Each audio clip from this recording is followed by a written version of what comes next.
네, 그래서 이번 시간은 지난 시간에 이어서 회계의 순환 과정에서 결산 부분을 이어서 알아보도록 하겠습니다. 지난 시간에 우리가 전기를 해봤고요. 그 다음에 결산이란 무엇인가, 결산의 의의에 대해서 알아봤습니다. 결산을 한다는 것은 일정 시점에 자산부채 자본인 재무상태표를 만들어 보는 거예요. 재무상태표에는 그 시점의 자산, 부채, 자본을 표시합니다. 그리고 일정 기간의 수익과 비용을 손익계산서로 파악을 해보는 겁니다. 손익계산서는 기간 수익, 기간 비용을 적어요. 예를 들어서 연말 결산이다. 그러면 기간이 1월 1일부터 12월 31일, 12달치의 수익과 비용을 기록하는 거예요. 만약에 반기 결산이다. 상반기다. 그러면 1월부터 6월이 기간이 되겠죠. 그러면 재무상태표에서 시점은 반기에서 1기다. 그러면 6월 30일이 시점이겠죠.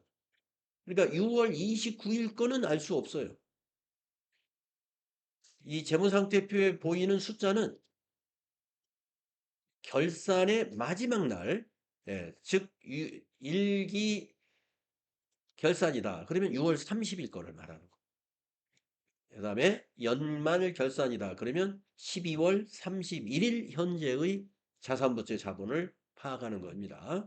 그래서 우리가 결산할 때 가장 중요한 재무제표가 바로 재무상태표와 손익계산서인데 이 두 개가 시점이냐 기간이냐 이런 차이도 있으니까 여러분도 이것도 같이 기억해 주시기 바래요. 예. 그러니까 어제까지의 자산은 안 나타나요. 자산은 어제 자산이 어떻게 됐는가는 장부를 봐야 알아요. 그거는 장부를 보면 아는데 재무상태표에는 그 현재 시점, 그렇죠. 재무상태표의 현재 시점에 기준으로 표시하는 것이고 경영성과를 표시하는 손익계산서는 일정 기간입니다. 자, 그것을 만드는 절차가 바로 결산입니다. 그래서 결산의 절차를 보면은요, 먼저 수정전 시산표라는 걸 작성을 합니다. 수정전 시산표. 이 시산표라고 하는 것은요, 제가 시간에서 우리가 분계를 쭉 하고 전기를 하고 이제 퇴근 시간에 일계표를 만들어서 다음날 아침에 결제를 해야 되는 그런 그 옛날에 수기로 했을 때의 시절을 얘기했고 지금도 아마 전산으로 했다 하더라도 매일매일 결제를 요구하는 전자결제를 하는지 수기로 결제하는지는 모르겠으나 매일매일 맞추는 작업은 아마 각 팀별로 할 거예요. 그게 일종의 일계표입니다. 그리고 시산표는 바로 결산할 때 하는 일계표나 마찬가지예요. 그래서 일계표, 월계표, 시산표가 양식이 비슷합니다. 자, 수정전 시산표. 여기서 왜 수정전이라 하느냐? 결산이라 하는 것은요. 평소에 우리가 일상에서 하는 전표 입력과 전기로서 그대로 작성할 수가 없어요. 뭐를? 재무상태표와 손익계산서를. 왜냐? 우리가 재무상태표와 손익계산서를 이루고 있는 그 장부, 우리가 전기에서 만든 이 장부에는요, 모두가 다 현금주의로 다 작성이 되어 있습니다. 현금주의가 대부분이에요. 그래서 우리가 앞에서 우리 이 발생주의에 의한 회계 처리, 예를 들어서 보험료 이 얘기를 그때 살짝 했지 않습니까? 예, 보험료를 만약에 2026년 1월 1일 날 2년치 보험료를 납부했다라고 할 때 26년 1월 1일 날 현금 계정 대변에 2년치 보험료 나간 걸로 돼 있을 거고 차변에 보험료 계정 차변에 2년치 보험료가 비용이 발생된 걸로 기록했을 거다 이거예요. 보험료를 지급하는 회사의 부서에서는 그렇게 기록해야 맞죠. 그런데 결산할 때는 그걸 좀 수정해야 됩니다. 그래서 수정하기 전에 장부를 맞추는 것을 수정전 시산표라고 그래요. 한번 읽어볼게요. 기업의 경영활동에서 발생한 거래를 분계장에 분계한 후 총계정 원장에 전개하는데 기중 분계와 전기가 정확히 되었는지 조사하기 위하여 작성하는 표가 수정전 시산표이다. 정확히 분계가 되고 전기가 되었다면 대차 평균의 원리에 의해 모든 계정의 차변과 대변의 합계는 반드시 일치한다. 예, 이런 검증을 한번 해보는 거예요. 지금까지 장부가 오류는 없었는가. 결산 수정 공개를 하기 전에 작성을 해보는 시산표를 수정 전 시산표라고 합니다. 그래서 작성을 했더니 만약에 오류가 있어요. 그러면 찾아서 고쳐야 돼. 자, 찾아서 고쳐서 오케이가 됐습니다. 그 다음에 하는 작업은 뭐냐? 아, 이제 시산표에 대한 종류가 여기 나오네요. 시산표의 종류에는 합계 시산표, 잔액 시산표, 또 합계 잔액 시산표가 있다라고 했는데 과거에 수기로 했을 때는 이게 우선 급하니까 합계만 가지고 시산표를 만들자. 또 잔액만 가지고 만들자. 아니면 합계 잔액 모두 만들자. 이게 쓰는 시간이 필요하잖아요. 예, 합계도 쓰고 잔액도 쓰려면 시간이 2배로 걸리겠죠. 그러나 지금 전산화된 상황에서는 이게 별 의미가 없습니다. 그래서 우리 전산회계 프로그램에서는 시산표는 무조건 합계 잔액 시산표예요. 합계도 표시되어 있고 잔액도 표시되어 있습니다. 하지만 이제 과거로 돌아가면은 우리가 빨리 파악하기 위해서 합계만 가지고도 맞춰볼 수 있어요. 잔액만 가지고도 오류가 있는지를 맞춰볼 수 있어요. 그래서 일단 빨리 확인해 보기 위해서 하나만 일단 만들어 보고 한 사람은 천천히 합계 잔액시산표 만들고 빨리 맞춰볼 사람 한쪽에서는 잔액시산표만 만들고 이렇게 해볼 수 있다 이거죠. 자, 지금은 다 합계 잔액시산표입니다. 시산표 등식을 한번 보겠습니다. 여러분 어제 그 거래의 8요소를 여러분에게 설명하면서 차변 요소가 재무상태표는 자산이 차변 요소이고 손익계산서에서는 비용이 차변 요소였어요.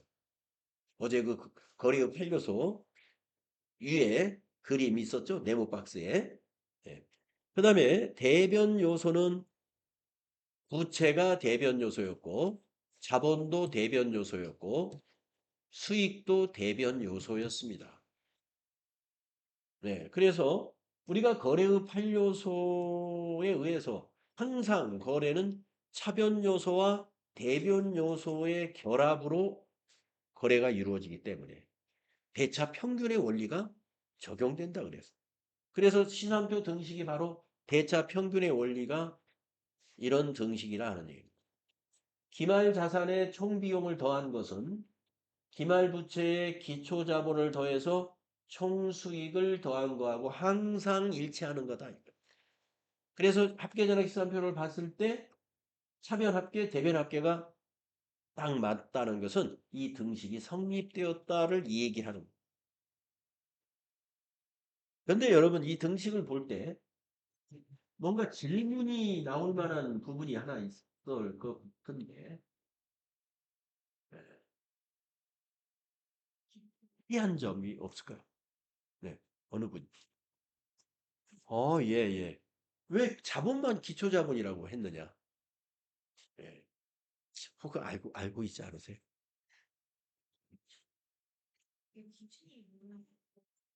기초 어제 배웠는데요. 1월 1일이 기초. 예. 회계 기간의 첫째 날. 1월 1일. 그러니까요. 자산 부채는 기말 자산 기말 부채라고 했는데 자본만 기초라고 했네요.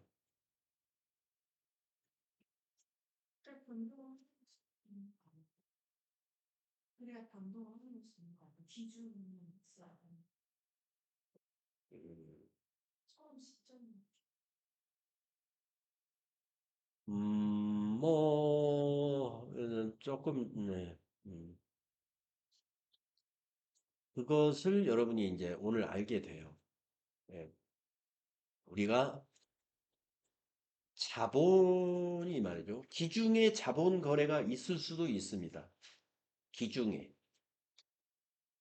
기중이라는 것은 1월 1일부터 12월 결산 전 12월 30일까지 그 안에도 자본 거래라는 게 있을 수 있어요. 자, 법인의 자본 거래는 뭐냐 하면은 신주를 발행하는 것이 자본 거래이고요. 또는 그러니까 증자하는 거죠. 신주발에. 유상증자, 무상증자 이런 거 증자하는 거. 반대로 감자, 자본을 감소시키는 거죠. 감자, 주식을 소각한다는 얘기 들어보셨나요? 주식을 소각한다. 얼마 전에 상법 개정, 요새 그 주식시장 활성화를 위해서 정부가 여러 가지 법 개정을 많이 시도를 했는데 그중에 이 자사주 소각을 자유롭게 잘 할 수 있는 그런 법적 근거를 많이 고쳤다 그래요. 어, 법인이 자기 주식을 사가지고 소각했다는 것은 감자했다는 거예요. 감자가 어떤 효과로 나타나느냐면요. 주주들의 권리가 높아집니다. 예, 감자를 하면은 주식 수가 줄어드는 거예요. 주식 수가. 그러면 주주 한 명당 자기 비, 어, 비율이 더 높아지겠죠. 음. 그러니까 더 매력적인 주식이 되고 주가 관리에도 영향을 주죠. 주식을 매입해가지고 소각해주면 거래량이 줄어드니까 살려는 사람이 많아지면 거래량, 우리 그 공급과 수요의 원칙에 의해서 주가도 올라가. 그래서 법인이 자기 주식의 주식 관리를 위해서도 이렇게 자기 주식을 매입한 다음에 소각해버리는 거죠. 자, 아무튼 그런 자본 거래가 주중에도 있어요.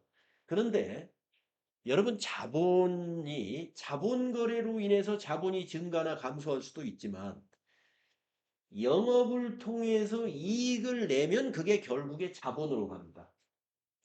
당기 순이익이라는 게. 근데 우리가 지금 이 시산표 등식은 결산 전이에요. 결산 전에 만들어 본 우리가 지금 수정전 시산표 이야기거든요.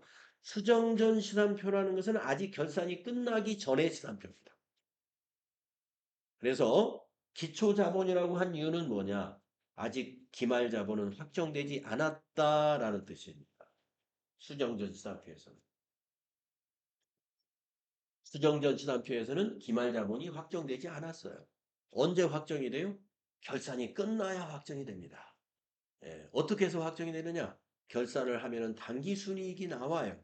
그 당기순이익이 자본으로 넘어갑니다. 그래야 기말 자본이 확정이 돼요.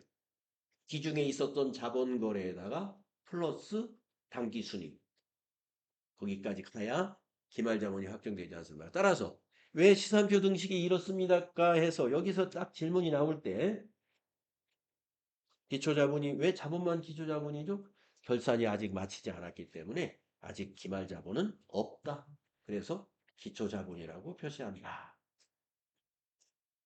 나머지는 다 기말이라고 보면 돼요. 왜 장부에 다 반영됐어요, 이미.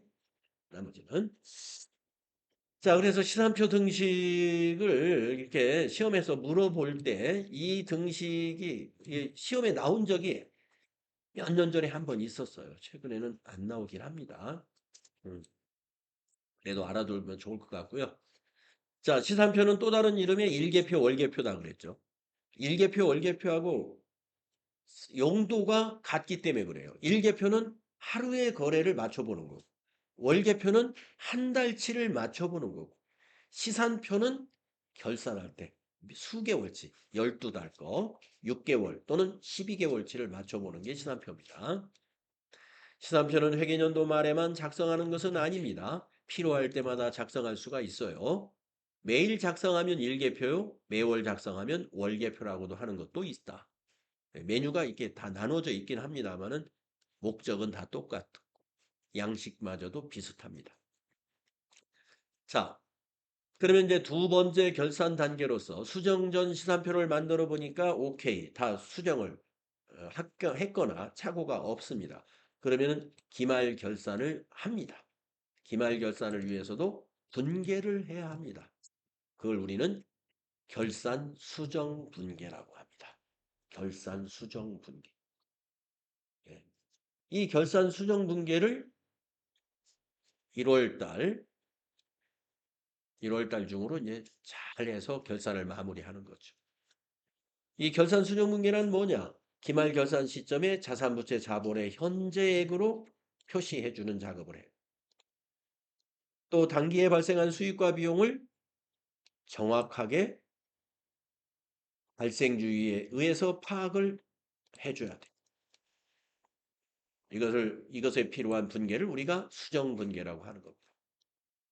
일상의 전표에서 발생한 것을 발생주의로 맞추어서 다 수정을 해줍니다. 자, 그러면 자산에서 한번 예를 들어보겠습니다. 자산. 자산에서 현재액과 뭐 다를 게 뭐가 있겠느냐?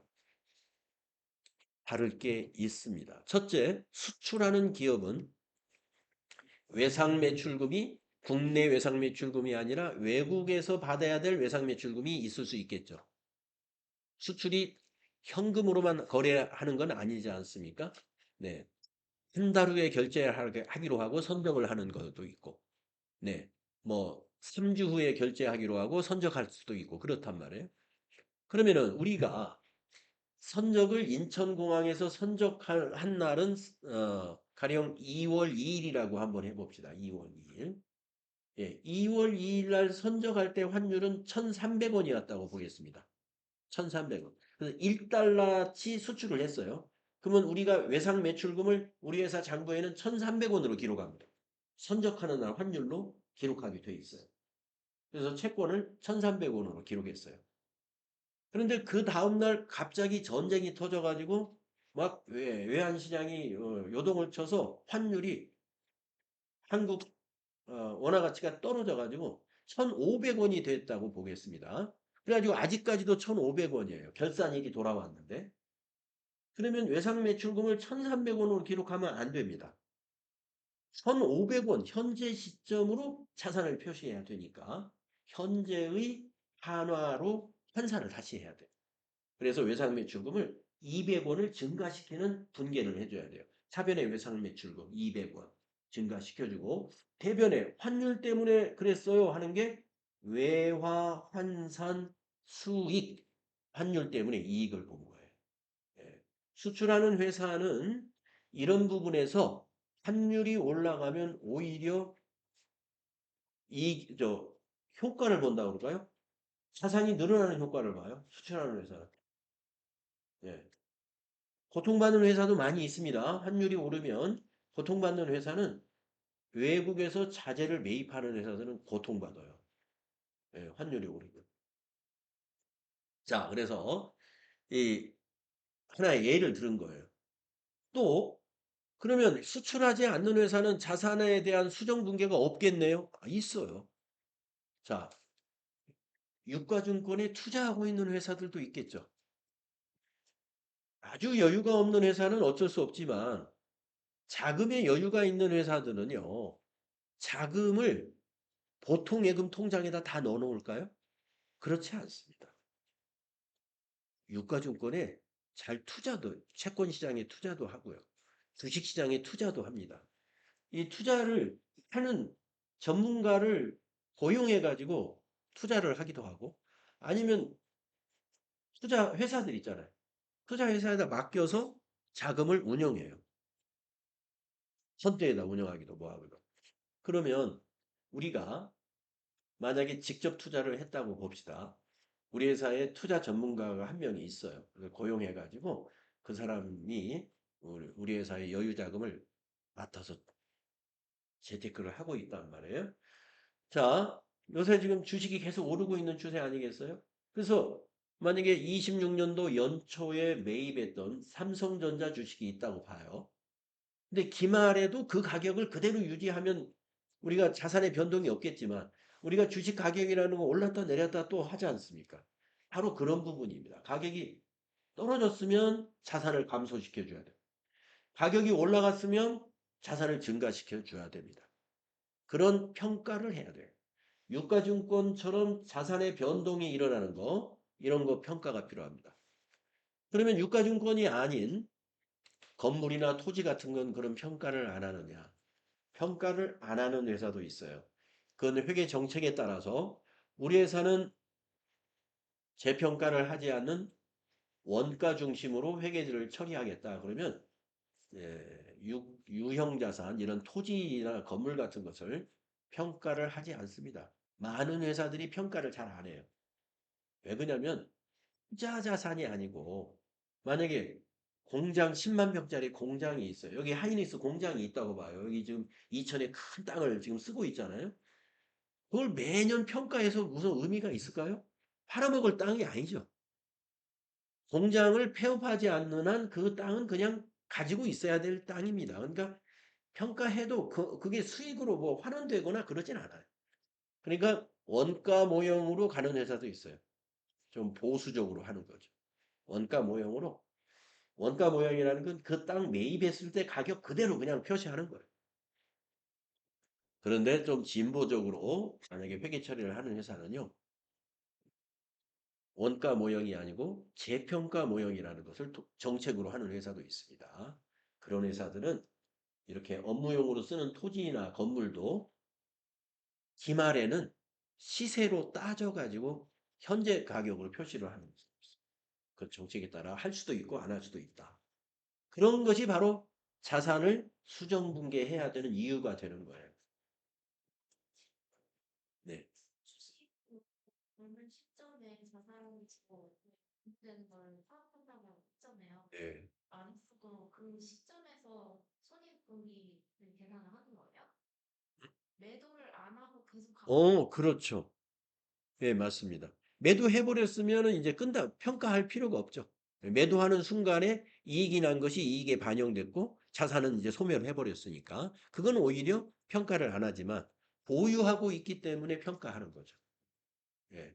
그러니까 그것도 좀 이제 이런 질문인 것 같아요. 보유하고 있으면 아직 실현되지는 않았는데 그게 가지고 있을 뿐인데 12월 31일 기준으로 팔진 않았는데 수익으로 인식하느냐 이거예요.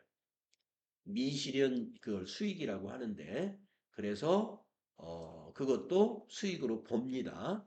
네, 현재 시점은. 이전한다거나 공장을 그 폐업한다고 했을 때 그 연도에는 결말 시점에 그걸 평가를 할 수도 있나요? 원가를 계속하다가 그 시점에 이게 곧 판매할 거니까 아, 원가 모형을 하던 회사가 올해는 재평가 모형으로 하겠다. 네, 그렇게 어떤 기준을 함부로 바꿀 수는 없어요. 예, 그렇게 되면은 이해관계자들, 그 이해관계자들에게 오해를 살 수가 있습니다. 예, 오해를 사기 때문에 한 가지 모형으로 계속 가는 겁니다. 회계 정책을 바꾸게 되면은 오해를 받을 수 있어요. 원가 모형이면 끝까지 원가 모형. 그 다음에 재평가 모형으로 한다 그러면 계속 재평가를 해주는 것이죠. 올해는 재평가했다가 그 다음 해에는 재평가를 안 하고 이렇게 하면은 이해관계자들이 오해를 합니다. 오해를 하는데 국가가 제일 먼저 오해할 거예요. 재평가를 쭉 하다가 어느 해에 재평가를 안 한다고 그랬어요. 예. 근데 이제 재평가 모형의 경우에 여러분들 그 나중에 이제 TAT 2급에 가면 그걸 배우는데 유형 자산의 가격이 하락한 거는 손실로 인식해야 돼요. 재평가 손실. 근데 경영자가 말이죠. 이번에 부동산이 국내 부동산 가격이 새 정부 들어서 가지고 많이 떨어졌다고 그래요. 재평가를 하면은 자산이 줄을 것 같아. 그러니까 회계과에 이해해가지고 야 올해는 우리 재평가 하지 말자. 예. 근데 또 가격이 오른 부분은 재평가 잉여금으로 자본으로 인식하도록 해놨어요. 회계 처리 기준이 그렇게 되어 있습니다. 그러니까 가격이 올랐을 때는 재평가 잉여금으로 자기 자본을 늘려가지고 자기 자본 비율을 높게. 그래서 내가 이번에 사장으로 되어가지고 우리 회사의 자기 자본 비율이 전년도 대비 요만큼 늘었습니다 하고 그래프로 딱딱딱 뭡니까? 브리핑 하면은 효과가 나잖아요. 예. 이 경영자가 뭔가 기업을 많이 혁신했는데 이런 거 숫자로 보여주잖아요. 회계가 바로 숫자로 보여주는 거거든요. 회계의 재무 상태, 손익 상태를. 그래서 그걸 장난칠 수가 있어요. 그렇기 때문에 정책을 한번 수립하면 바꾸는 것은 지금 그 상장 회사 같은 경우는 굉장히 위험한 짓이고 잘못하면 상장 폐지가 될 수가 있어요. 그거 함부로 할 수가 없는 사항이죠. 예. 이랬다 저랬다는 못해요. 쭉 한 가지로 가야 돼요. 자, 부채나 자본도 그러한 원리에 의해서 현재액으로 부채도 항상 현재액으로 환율 때문에 부채가 오를 수도 있고 떨어질 수도 있어요. 환율 때문에. 예, 그런 것입니다. 수익과 비용에도 그런 게 있습니다. 그래서 수정 분계를 해야 됩니다. 그런데 오늘 우리가 수정 분계를 할 수 있느냐? 안 합니다, 오늘은. 예, 수정 분계가 있다는 것만 아는 거예요. 여러분이 이제 뒤에서 분계 연습을 뒤에서 쭉 할 때 제가 이런 것을 결산 수정 분계 때 하는 거예요. 찍어 드릴 거예요. 예, 오늘 수정 분계를 연습할 수가 없다. 오늘은 그저 분계의 원리만 아는 것도 대단한 수학이에요. 네, 그래서 지금 단계에서는 수정 분계를 해보진 않겠고 곧 아마 얼마 뒤에 이게 분계하는 것이 이제 뒤에 나오는데 그때 요게 수정 분계입니다. 이렇게 찍어 드릴 겁니다. 자, 수정이 끝나요. 그러면 다시 시산표를 만들어요. 왜 그럴까요? 분계를 했잖아요. 분계를 했으면 전기를 해야 되고 그게 잘 되었는가를 또 확인해야 되겠죠. 그것을 우리는 수정 후 시산표를 가지고 다시 검증을 해내는 것입니다. 네.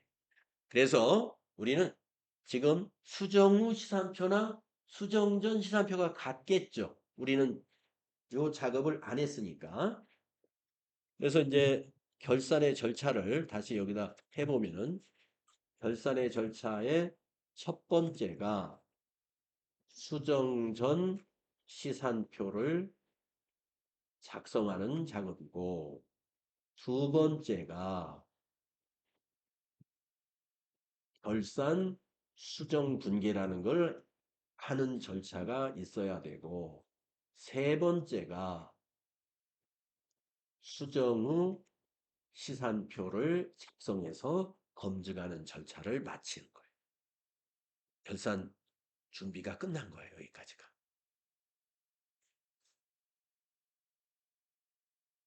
그리고 나서 네, 그리고 나서는 이거 시산표 만들고 나서 하겠습니다. 예. 수정 후 시산표까지 작성했어요. 그리고 나서 하는 것이 이제 무슨 작업인가는 이 시산표를 만들고 나서 써보도록 하겠습니다. 자, 그래서 여러분 장부 우리 예제 자료에 보면은 시산표 양식을 만들어 놨어요. 3페이지에다가.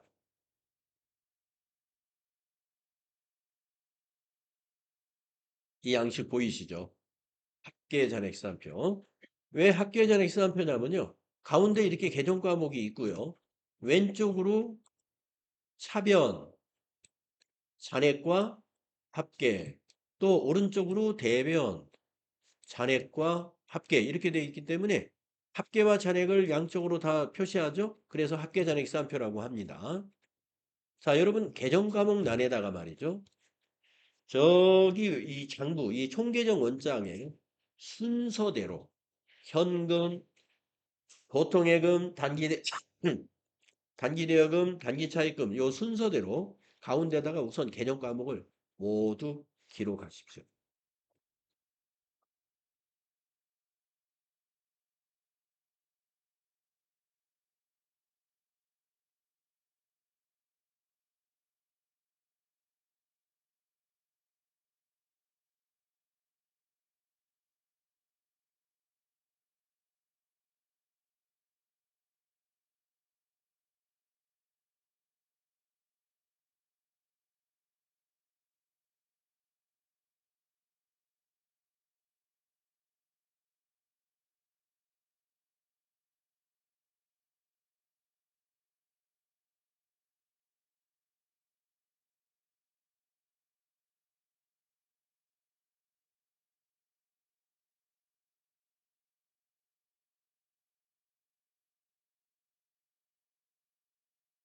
자료가 있는 것만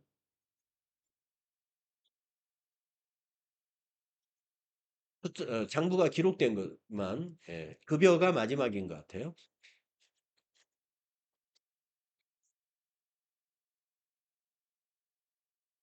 그리고 이제 여기를 작성을 한번 해보겠습니다. 자, 합계잔액 시산표는 이 원장을 그대로 옮겨 적는 것인데요. 현금 계정에 가보셔가지고 현금의 차변에 있는 합계를 가져와요. 예, 지금 합계를 계산해 보게 되면 113만 원입니다. 요 정도 계산할 줄 알면 돼. 네, 113만 원. 차변의 합계가. 그리고 대변의 합계도 가져와요. 50만 원이래요. 그래서 대변의 합계에다가 500,000 이렇게 씁니다. 그리고 이제 잔액을 기록할 때는 말입니다. 야, 우선 합계만 다 옮겨줬고 잔액은 나중에 한꺼번에 쭉 하겠습니다. 그 다음에 보통예금을 가져오겠습니다. 보통예금 차변의 합계 70만 원, 대변의 합계 3만 원이네요.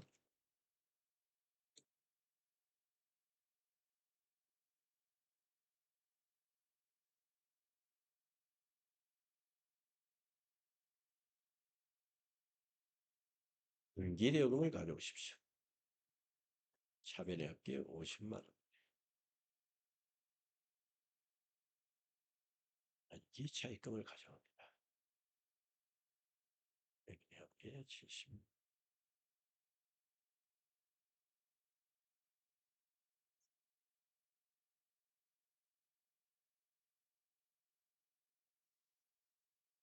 원금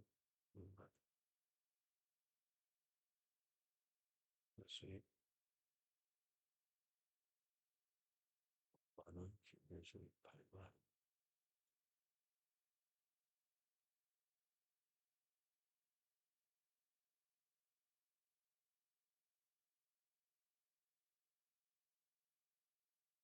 네, 합계만 가져왔죠? 이게 합계잔액상 아니다. 합계시산표입니다. 이렇게만 작성하면. 그러면 합계가 차변의 합계잔액시산표의 이 합계와 대변의 합계가 일치해야 우리가 전기가 잘 된 거예요. 한번 맞는지 체크해 보시죠. 차변에를 113에다가 70 더하면 183만 원, 233만 원, 236만 원 나오나요? 차변 합계 암산이 잘 안 되네. 183만 원, 233만 원, 236만 원, 236만 원. 네, 맞는 것 같습니다. 2,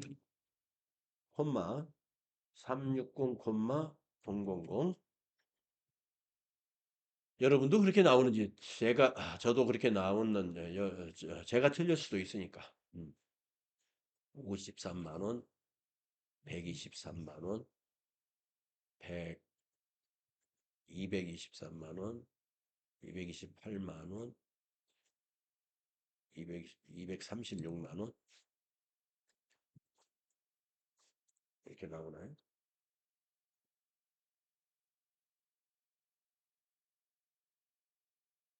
여러분 대변도 합계가 236만 원 나오나요?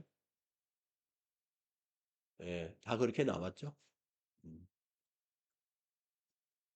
자, 시산표 증식.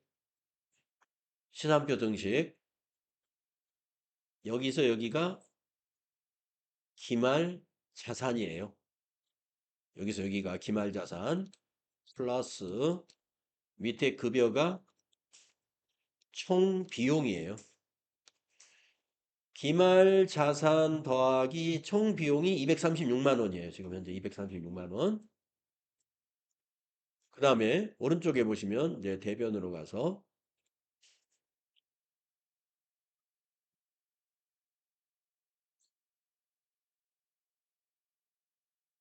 대변으로 가서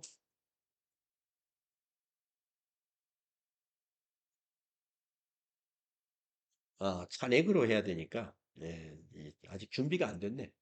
예, 지금 합계로 그러니까 합계 대 합계로 한 거니까 이걸 가지고 그렇게 하지 않고 잔액을 가지고 지금 했던 거는 하겠습니다. 자, 이제 잔액을 표시할 거예요.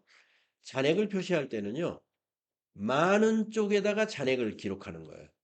많은 쪽에. 그러니까 현금 계정은 차변이 많지 않습니까? 그러니까 잔액을 차변에 기입합니다. 자, 차변의 합계에서 대변의 합계를 빼주세요. 그러면 63만 원인가요? 예, 현금의 잔액은 63만 원입니다. 보통예금도요. 차변의 합계와 대변의 합계 중에서 많은 쪽에다가 70만 원에서 3만 원을 뺀 67만 원을 잔액으로 기입하면 됩니다. 단기 차입금은 대변의 합계는 없으므로 차변의 합계를 잔액으로 모두 기입하면 되겠습니다. 단기 대여금은 그 다음에 단기 차입금도 차변에 잔액이 없으므로 대변에다가 잔액을 모두 표시하면 되고요. 자본금도 대변에 100만 원이 잔액이 되겠고요. 이자 수익도 합계가 잔액이 되고 수수료 수익도 합계가 잔액이 됩니다.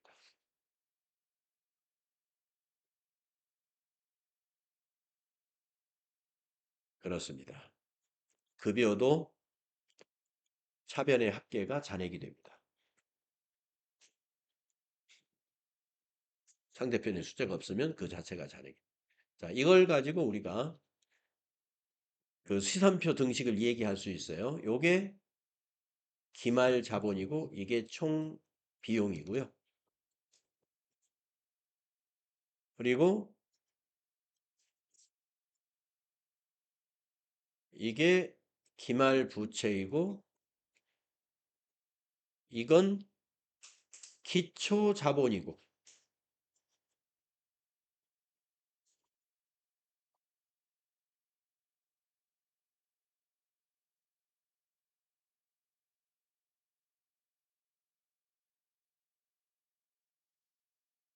이게 기초 자본 그리고 요게 총 수익입니다. 그래서 기말 자산 더하기 총 비용은 기말 부채 더하기 기초 자본 더하기 총 수익과 같아야 된다. 이게 성립이 되는가를 보겠습니다. 그러면 차변의 잔액을 모두 더해 보시죠. 120, 130, 180, 183만 원 나오는 거.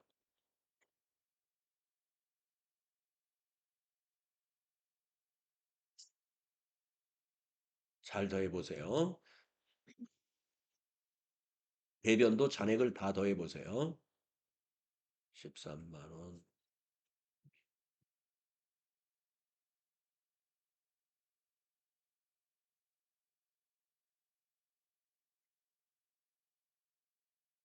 183만 원이 맞습니까?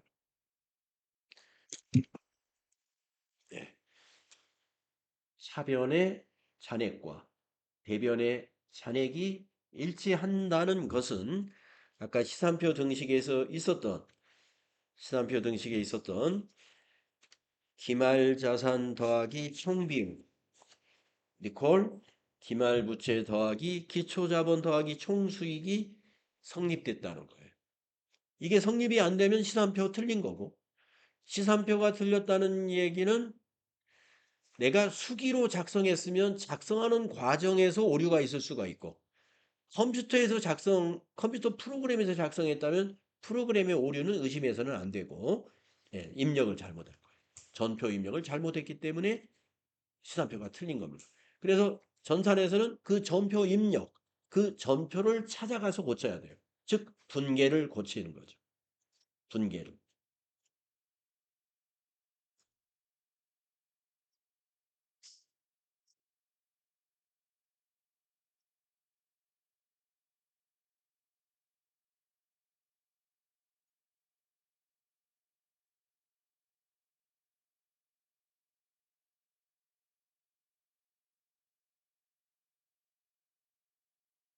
네.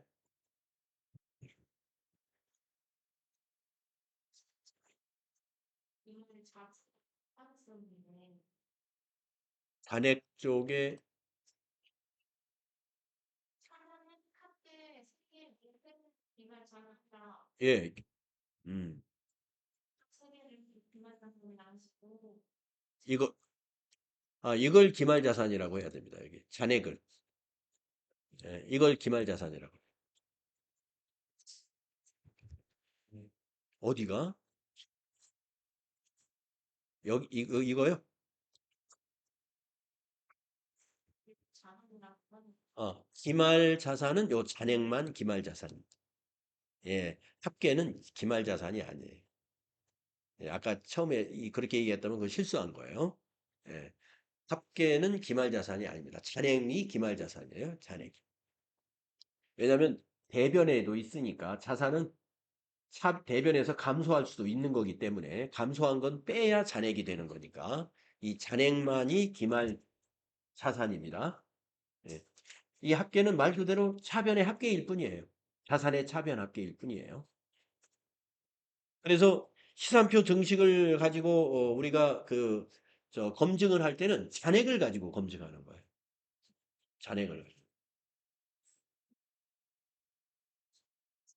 자, 이렇게 만드는 겁니다. 시산표를. 네, 근데 이런 시산표 만드는 작업들을 여러분이 지금 약식으로 하고 있고요. 우리가 이제 실제로 프로그램에서는 이게 자동으로 만들어져요. 분계만 하면. 분계는 여러분이 전표 입력이라는 메뉴에서 하게 될 거고, 그걸 하게 되면 전기와 시산표 작성까지 자동으로 딱 연결돼 있어요. 그러니까 제가 분계가 가장 중요하다고 강조하는 이유는 분계가 틀리면 여기까지 다 틀려진다는 거예요. 분계가 틀리면. 자, 그러면은 우리가 시산표가 지금 수정 전후 시산표가 같기 때문에 이제 여기까지 수정 후 시산표까지 작성되었다고 가정을 하고 다음 단계는 이제 장부를 마감하는 단계예요. 장부 마감. 예, 장부 마감은 쉬었다가 다음 시간에 실습하도록 할게요.